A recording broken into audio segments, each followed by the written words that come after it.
Hello friends, consignment chapter में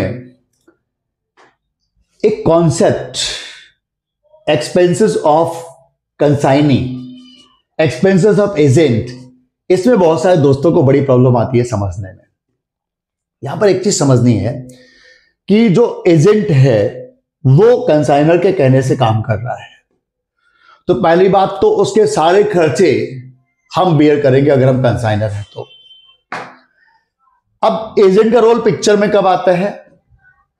अगर let's suppose we are in Delhi and agent is in Mumbai, तो यहां से मुंबई के टोल पॉइंट तक के खर्चे तो हम पे कर चुके होंगे ऑलरेडी। जितने खर्चे हमें पहले से क्लियर है, आइडिया है, वो पे कर चुके होंगे। अब हमारे जो ट्रक है वो मुंबई पहुंचता है, मुंबई के बॉर्डर पे पहुंचता है।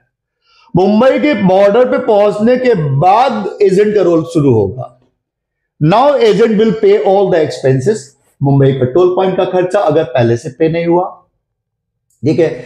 उसके बाद उस ट्रक को अपने गोडाउन के गेट तक ले जाने का खर्चा, वहां तक ले जाने का खर्चा, गोडाउन के गेट पर अनलोड करने का खर्चा, ये सारा खर्चा एजेंट पे करेगा। अब गोडाउन के गेट पे गुड्स पहुंच गया, इसके बाद कोई एक्सपेंसेस होगा या नहीं होगा, it depends upon the condition of the goods. कुछ गुड्स ऐसे होते हैं जो इतनी मार्केटेबल इनको हो चुकी है, उनकी मार्केटिंग की, सब लोग वहां लाइन लगा के खड़े पहले से। 400 ट्रक सिलेंडर पहुंचे, 700 लोग खड़े हुए, क्या उसको गोडाउन में रखने की जरूरत पड़ेगी? नहीं। क्या उसकी मार्केटिंग चाहिए? नहीं। क्या उसकी सेफ्टी के लिए कोई इंश्योरेंस चाहिए? यू विल से नहीं। तो अगर गुड्स ऐसा नहीं है तो ऑब्वियसली उस गुड्स को आपको गोडाउन में भी रखना पड़ेगा, उसकी मार्केटिंग करनी पड़ेगी, पब्लिसिटी, और आपको उसकी सेफ्टी के लिए आपको कहीं ना कहीं उसका इंश्योरेंस भी कराना पड़ेगा। तो आप देख रहे हैं यहां पे दो सिचुएशन आ गई, एक गोडाउन के गेट तक और एक गोडाउन के गेट के बाद। तो गोडाउन के गेट तक के खर्चे कंपलसरी हैं, इन एनी कंडीशन सभी जगह पे करने पड़ेंगे, ठीक है ना। और ये खर्चों की खासियत होती है, इनको एक ही बार देना पड़ता है। भाई टोल पॉइंट पे टोल टैक्स तो एक ही बार दोगे ना, बार बार तो नहीं दोगे कि भाई साहब ट्रक यहां से गुजरा, नहीं जी, एक बार फिर से वापस लाते, एक बार फिर से पे करते। You will not do that, एक बार पे करोगे।